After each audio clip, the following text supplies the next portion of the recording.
नमस्कार दोस्तों, मैं आपका दोस्त रजनीकांत ओझा। मांसाहार पाप है या पुण्य, आइए देखते हैं कि इसके बारे में हमारे धर्म ग्रंथ क्या कहते हैं। मांसाहार का मतलब ही होता है किसी जीवित प्राणी को मारकर उसके मांस को खाना। कल्पना कीजिए, पैर में चुभे एक कांटे का दर्द भी कितना अधिक होता है, तो किसी निरपराध प्राणी की गर्दन पर छुरी चलाने से उसे कितना भयंकर दर्द होता होगा। अपने क्षणिक जिह्वा के स्वाद के लिए मूक जीवों को मौत के घाट उतार देना कितना जघन्य आचरण है। ऐसा आचरण पुण्य की श्रेणी में कैसे आ सकता है। शास्त्रों में कहा गया है, सोमांसम परमांसेन यो वर्धयुतुमिच्छति नाति क्षुद्र त्रस्तस्मात्स नृशंसतरो नरः। जो दूसरों के मांस से अपना मांस बढ़ाना चाहता है, उससे बढ़कर नीच और निर्दयी मनुष्य दूसरा और कोई नहीं होता। जब मनुष्य किसी को जीवन दे नहीं सकता, तो किसी का जीवन लेने का उसे कोई अधिकार नहीं है।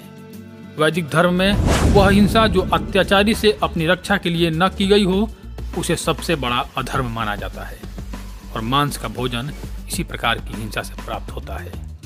इस प्रकार से हिंदुओं के लिए मांस भक्षण सबसे बड़ा पाप माना जाता है। महाभारत में मांस भक्षण की घोर निंदा की गई है। मनुष्य को मन, वचन और कर्म से हिंसा न करने और मांस न खाने का आदेश देते हुए ये श्लोक प्रासंगिक है।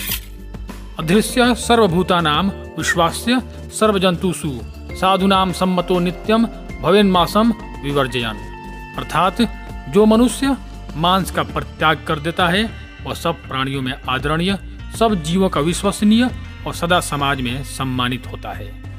जैसे मनुष्य को अपने प्राण प्रिय होते हैं, वैसे ही सभी प्राणियों को अपने अपने प्राण प्रिय जान पड़ते हैं। मांस घास से, लकड़ी से अथवा पत्थर से पैदा नहीं होता, वह प्राणी की हत्या करने पर ही उपलब्ध होता है। अतः उसके खाने में महादोष है। यजुर्वेद में कहा गया है, मनुष्य को परमात्मा के सभी रचनाओं को अपनी आत्मा के तुल्य मानना चाहिए। गीता में मांस खाने या नहीं खाने के उल्लेख के अलावे अन्न को 3 श्रेणियों में विभाजित किया गया है: सत्य, रज और तम। गीता के अनुसार सात्विक भोजन आयु को बढ़ाने वाला, मन को शुद्धि करने वाला और बल बुद्धि के साथ साथ आत्मा को तृप्ति प्रदान करने वाला होता है।